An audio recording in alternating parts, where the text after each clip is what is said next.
après, la victoire à QRM, retour au Parc des Sports, vous faites bien un peu depuis le mois d'août, est-ce que tu auras envie que ça se transforme un petit peu tous ces matchs nuls en juillet? Ouais, on aimerait évidemment gagner devant nos supporters, c'est toujours plus sympa. Déjà, c'est bien de gagner parce que ça permet de prendre 3 points, c'est toujours mieux de le faire à domicile. Après, ce qui compte quand même avant tout, il n'y a pas de bonus offensif ou défensif parce qu'on joue à domicile ou à l'extérieur. Hein. C'est 3 points, quel que soit l'endroit où on joue. Mais clairement, c'est un axe de progrès sur lequel on devait travailler par rapport à la saison passée. C'était aussi savoir prendre les points quand les matchs sont difficiles. C'est ce qui a été fait sur les derniers. Mais évidemment, et on sait très bien qu'une bonne saison, ça passe souvent par un bon parcours à domicile. Donc, gros challenge là avec cette équipe de Laval qui est en tête du championnat depuis maintenant plusieurs journées, de manière assez logique de par la cohérence collective qui présente. Donc c'est un gros challenge. Voilà, on va tout faire pour le relever. Les conditions météo seront importantes aussi pour voir dans quel état, dans quelles conditions on joue, puis dans quel état sera le terrain aussi, parce qu'il pleut quand même vraiment beaucoup cette semaine. Différents paramètres dont il faudra tenir compte samedi soir. Est-ce que justement, de Laval, c'était pas un peu comme clairement de les voir si haut, oui, c'est étonnant parce qu'on les attendait pas là. Après, vous savez, je suis évidemment pas objectif parce que j'ai apprécié beaucoup la manière dont le club s'est positionné par rapport aux événements cet été, par rapport à nous.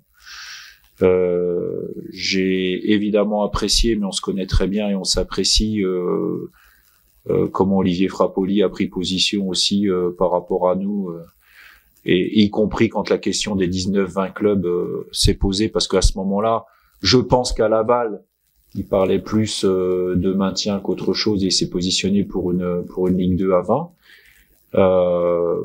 Donc quelque part, je suis content aussi pour eux, même si on va être adversaire le temps d'un match, mais je suis content pour eux. Et puis clairement, c'est aussi un club qui doit faire réfléchir. Il n'y a pas beaucoup de présidents ou de clubs qui auraient forcément conservé leur entraîneur après cette défaite d'affilée l'année dernière, qui les faisait à un moment donné être très loin de la place du maintien. C'est un entraîneur qui fait sa 5e ou 6e saison à Laval. Je crois que c'est la 5e. Voilà, il y a de la compétence, il y a de la cohérence dans ce qui est fait. Donc à un moment donné, même avec des moyens limités, qu'il y ait des choses qui aillent dans le bon sens et qui puissent surprendre, finalement c'est pas si surprenant que ça, parce que en tout cas je pense que c'est un exemple à suivre pour nous, pour les mois, les semaines et les mois qui viennent, parce qu'évidemment dans un club il y a toujours des périodes difficiles et en tout cas ils se sont basés sur de la stabilité. Et à partir de là, ils arrivent à avoir des résultats c'est même plus de la cohérence là, c'est une grosse performance. Est-ce que justement c'est un peu bizarre, d'ailleurs, le leader, ce match on l'aborde dans le discours comme le fait de faire tomber le leader, une grosse équipe, ou comme une équipe qui peut-être sur le papier finalement est peut-être pas si super. Est-ce qu'il faut on aurait pu dire c'est un ouais, mais le foot en direct, aujourd'hui c'est le leader. Le foot, il y a le papier. Ouais, le foot, il y a le papier, puis il y a la réalité du terrain. Et aujourd'hui, la réalité du terrain, c'est Laval premier après 12 journées, 26 points. Donc c'est une moyenne de plus de 2 points par match. Ils ont déjà plus de la moitié des points qu'il faudrait ou qu'on peut imaginer pour se maintenir. Alors évidemment, on n'est qu'à la 12e journée. Mais quand on regarde les statistiques aussi par le passé, il y a quand même peu d'équipes qui étaient placées à ce niveau-là à la 12e journée qui finalement sont pas montées non plus. Donc non, il y a de la qualité, il y a un recrutement qui a été très bien pensé, très bien fait.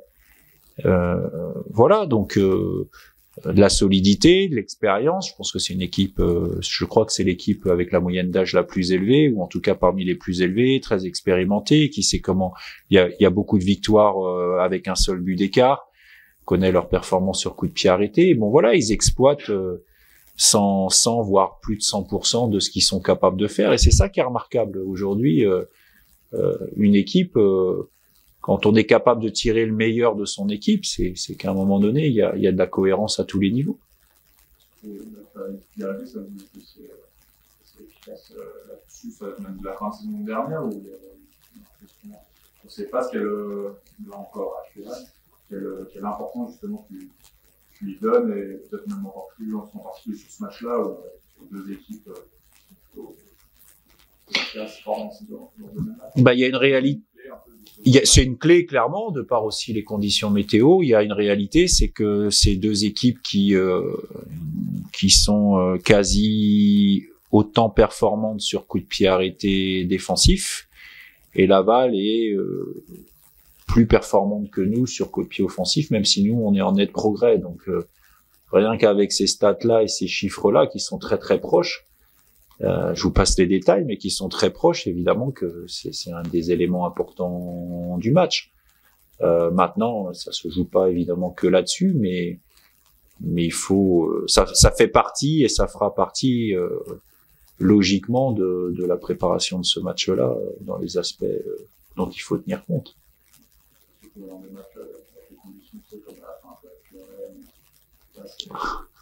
C'est le moins qu'on puisse dire.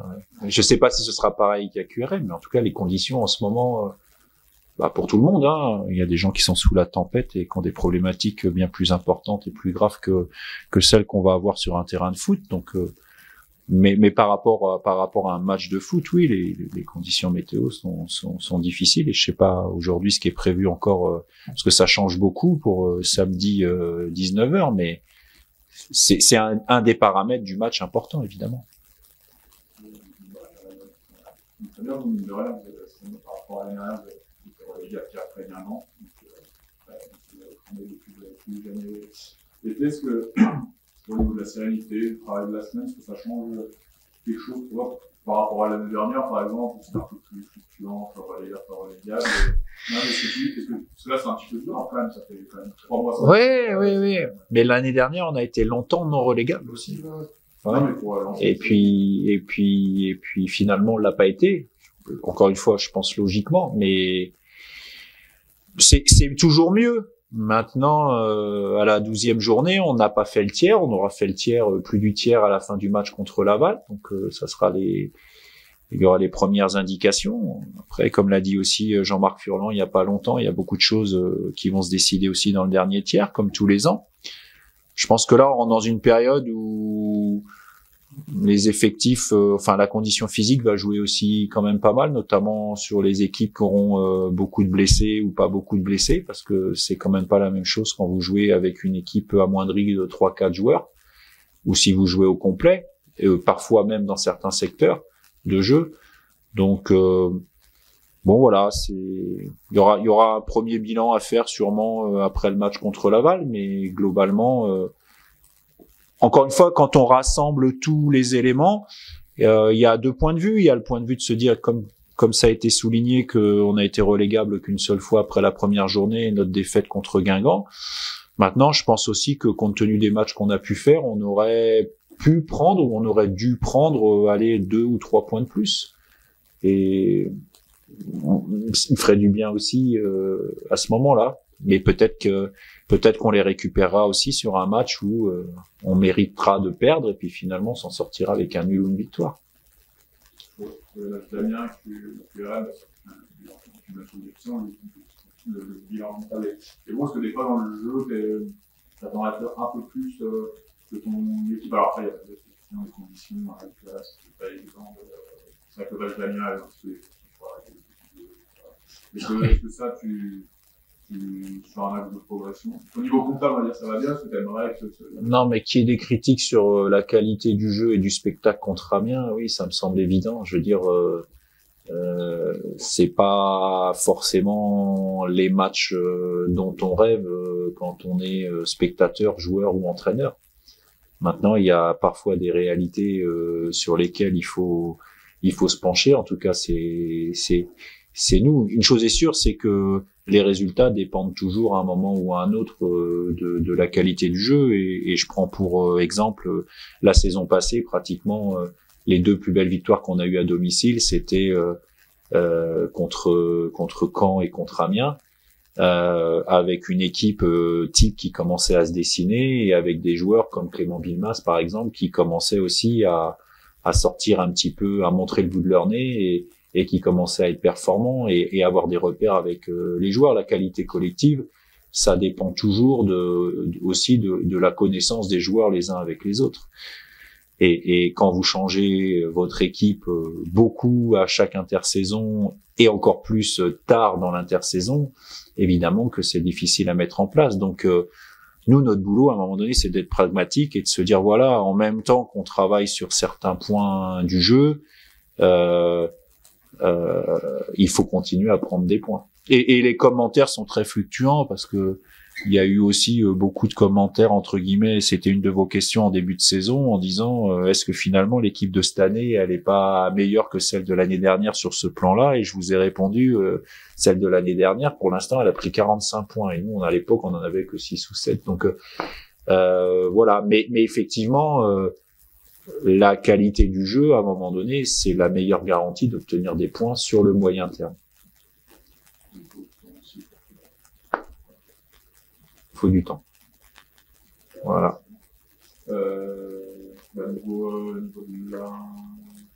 Au niveau de l'infirmerie, on avait malheureusement pas notre capitaine Ahmed Kachi à QRM, mais il a repris l'entraînement cette semaine, mais il a un problème à la cheville, donc il sera pas disponible pour le match. Il y a toujours pas de retour du côté de Spano, Bosetti et Kodjia, Sukuna non plus. Voilà, sinon on peut compter sur tous les joueurs qui étaient présents contre QRM, en tout cas disponibles pour être dans le groupe, et peut-être Warren Caddy également. Voilà. On verra. On va voir chaque jour nous apportera un petit peu le lot d'informations dont on a besoin. On avance, mais les délais, je les ai pas. Les délais, franchement, j'ai dit il y a pas longtemps que Caddy, on l'aurait pas avant Laval, et puis je suis en train de vous dire qu'il sera peut-être là, donc c'est toujours pareil, les soins, la récupération, la réhabilitation, il y a des fois, il y a des bonnes nouvelles, des fois il y en a des moins bonnes. Je trouve que pour Bosetti, par exemple, c'est long, alors que je pensais pas que ça le serait autant. Mais ça, encore une fois, les joueurs, ils font pas exprès, les soins sont faits, le suivi est fait, et puis parfois, il y a des choses qui s'améliorent pas aussi vite qu'on le souhaiterait. Ce sera probablement l'histoire de plus d'un match. Il s'est fait mal à la cheville. Voilà.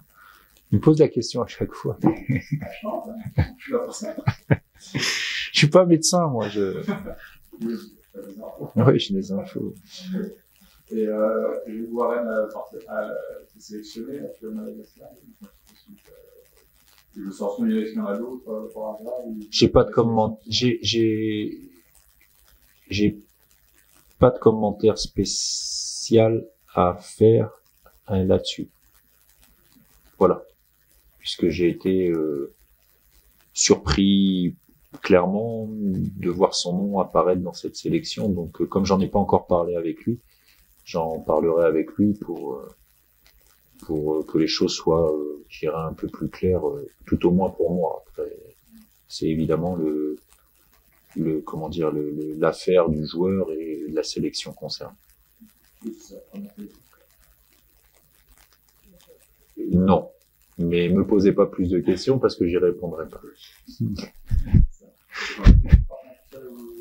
J'ai pas d'autres informations de ce côté-là et j'ai pas d'informations officielles à ce jour.